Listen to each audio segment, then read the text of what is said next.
हाल में बिहार के नए डीजीपी आलोक राज अपने पद पर पदस्थापित होते हैं और मीडिया के सामने रूबरू होते हुए यह बताते हैं कि बिहार में जितने भी अपराधी हैं वह अपने मनोबल को शांत कर लें, वरना प्रशासन उन्हें दुरुस्त कर देगी। लेकिन क्या ऐसा देखने को मिल रहा है? क्या अपराधियों पर अंकुश लगाया गया है? क्या अपराधियों के मन में प्रशासन के प्रति खौफ जाग उठा है? तो चलिए सारे सवालों के जवाब आज की घटना पटना राजधानी इलाके बोरिंग रोड के विषय में हम आपको बताते हैं और आप ही निर्णय कर लीजिए कि बिहार में डीजीपी आलोक राज के आने के बाद अपराधियों पर कितना अंकुश लगाया गया। दरअसल यह जो निजी क्लिनिक की आपको तस्वीरें दिखा रहे हैं, यह डॉक्टर जगदानंद प्रसाद की क्लिनिक है जो कि बोरिंग रोड में स्थित है। दरअसल 50 की संख्या में आज सामाजिक तत्वों ने डॉक्टर जगदानंद प्रसाद के बोरिंग रोड स्थित क्लिनिक एवं नर्सिंग होम पर हमला कर दिया। हथियारों से लैस हमलावरों ने न सिर्फ क्लिनिक में तोड़फोड़ की बल्कि सीसीटीवी कैमरे को भी नुकसान पहुंचा दिया और साथ ही साथ नर्सिंग होम के फर्नीचर भी तोड़ डाले। डॉक्टरों के साथ नर्सिंग होम के स्टाफ और मरीजों और उनके परिजनों के साथ भी काफी मारपीट की गई और सभी लोगों का फोन छीनकर उन्हें जान से मारने तक की धमकी दी गई। डॉक्टर अंशुमान इन सभी घटनाओं के बाद बताया कि हमला उनके घर एवं जमीन पर कब्जा करने की नीयत से हुआ है और जो व्यक्ति अपने गुंडों के साथ उनके नर्सिंग होम में आया था वह अपने आप को कथित तौर पर बिल्डर कहने का दावा करता है।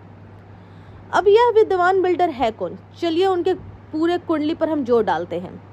दरअसल इस तस्वीर में जिस चेहरे को आप देख पा रहे हैं, इनका पूरा नाम संजीत कुमार उर्फ बिल्डिंग गोप है, जो कि परसा बाजार जिला पटना के निवासी हैं। इस वीडियो में जिस व्यक्ति को प्रशासन गिरफ्तार करके ले जा रही है, यह वही शख्स है, संजीत कुमार, जिसने बोरिंग रोड में डॉक्टर के निजी अस्पताल पर अपने 50 गुंडों के साथ हथियार के बल पर जमीन कब्जा करने की नीयत से आधमका था। यह कोई पहला मामला इनके लिए नहीं है। आपको बताते चले कि ऐसे कई आपराधिक मामले हैं परसा थाना में, जिसकी वजह से यह सुर्खियां बटोर चुका है और कई ऐसे जमीन है जहां अपने गुंडों के दम पर कब्जा जमा चुके हैं। प्रशासन में भी कितनी रुसुक है कि परसा थाना में कई मामले उनके खिलाफ दर्ज है, जिसमें से काफी कुछ संगीन मामला भी है। लेकिन प्रशासन की क्या मजाल कि इस बेखौफ अपराधी को हाथ लगा ले। कहीं ऐसा तो नहीं कि परसा थाना की प्रशासन भी इस अपराधी से खौफ खाती हो। चलिए आपको इस अपराधी बिल्डर संजीत कुमार उर्फ बिल्डिंग की इस साल की परसा थाना की घटना हम आपको सुनाते हैं। दरअसल यह मामला 26 जनवरी 2024 की है, जिसमें 3 बीघा 5 कट्ठा जमीन को कब्जा करने का मामला दर्ज है।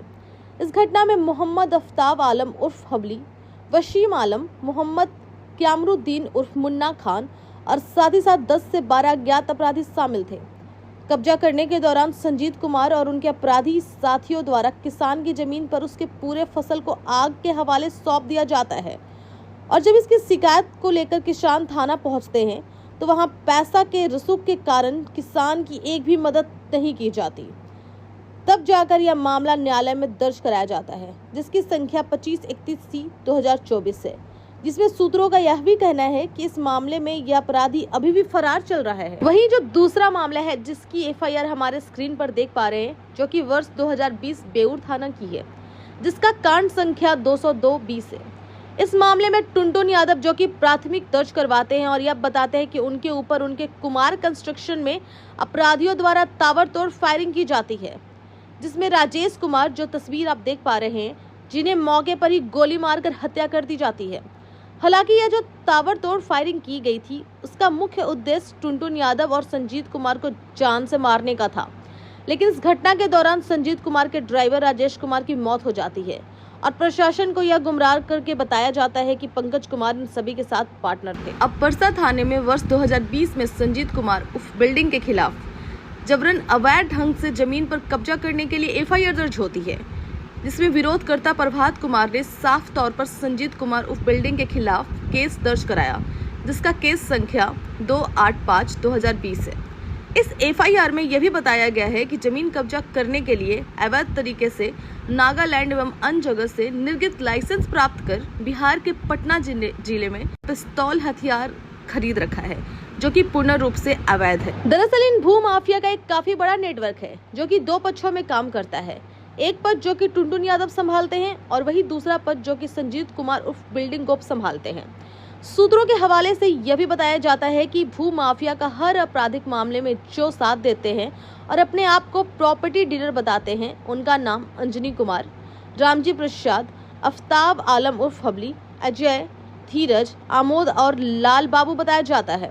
हालांकि आज के बोरिंग रोड की घटना में आशंका यह भी पूरी जताई जा रही है कि यह सभी निम्नलिखित नाम वहां उपस्थित थे और प्रशासन के आने के बाद संजीत कुमार को छोड़कर बाकी सभी अपराधी वहां से फरार होने में कामयाब हो गए।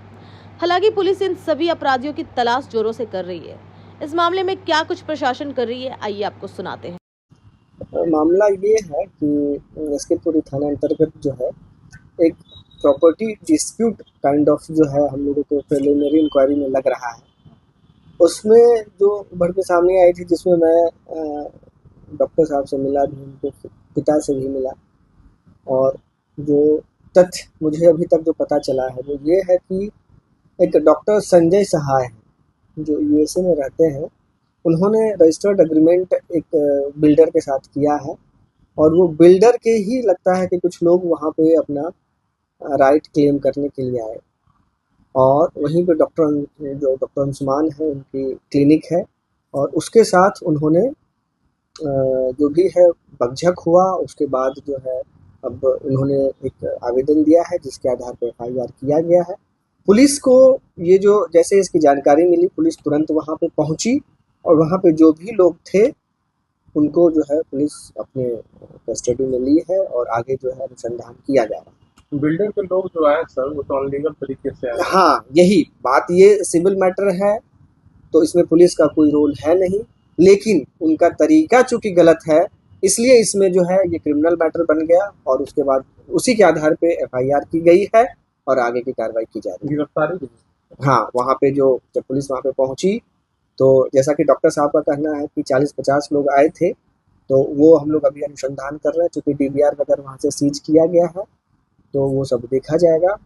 और उस टाइम 4 लोग वहाँ पे थे, बाकी लोग भाग गए थे, तो उन 4 लोगों को पुलिस ने अपनी हिरासत में लिया और उस पर कार्रवाई की जाएगी। हाँ, जो एक आदमी थे 4 में से एक, उन्होंने मतलब 2 गार्ड रखा हुआ था, पर्सनल सिक्योरिटी प्राइवेट गार्ड, और उसके पास से हथियार बरामद हुआ है, लाइसेंसी है उनके पास, लाइसेंस वगैरह है। लेकिन ठीक तब भी चूंकि ये जो है नियम संगत कानून के अनुकूल नहीं है, इस वजह से जो है उस पर कार्रवाई की जा रही है। तो आपने सुना, प्रशासन बाकी के अपराधियों की तलाश कर रही है। तो आइए जगदानंद जी की पूरी बातें सुनते हैं, क्या कुछ हुआ इनके साथ। दिन अपराधी आए थे, हथियार के बल पे धमकाया गया था, मारपीट किया गया था, क्या पूरा मामला है? इस मामले की जानकारी जो देते हैं, ये करीब 11 बजे दिन की घटना है। इसके लिए हमें थोड़ा सा एक दिन पहले जाना होगा। ये हमारे पिताजी डॉक्टर जगदानंद प्रसाद हुए, मैं इनका लड़का डॉक्टर अंशुमान हुआ। पिछले 35 साल से हम लोग का क्लिनिक यहाँ चल रहा है। हम ही लोग ये घर की देखभाल कर रहे हैं। ये हमारे ननिहाल की प्रॉपर्टी है और आज तक कोई विवाद इस पर नहीं हुआ है। पिछले साल कुछ लोग आए हम लोग से पूछने लगे कि जमीन विवादित है या क्या है। हम लोग नहीं, हम लोगों का आगे आपसे बंटवारा का बातचीत चल रहा है। फिर वो लोग कुछ धमकाने वाली स्थिति में हम लोगों को लाए। उनके तरह से अनेक प्रयास हुए तो हम लोगों ने इसको पुलिस को भी खबर, पुलिस भी आई थी, उनको भी पुकारा, सारा चीज़ समझा दिया गया था, सारे पेपर्स दे दिए गए थे।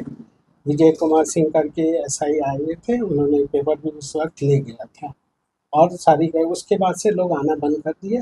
परसों रात अचानक एक कॉल हमारे मोबाइल पर आया कि हम आपके शुभचिंतक बोल रहे हैं, करीब 40 से 50 आदमी आपको 10 बजे सुबह में, 10 से 11 बजे सुबह के बीच में आएंगे आपके यहाँ और आपका मकान पर कब्जा करने की कोशिश करेंगे।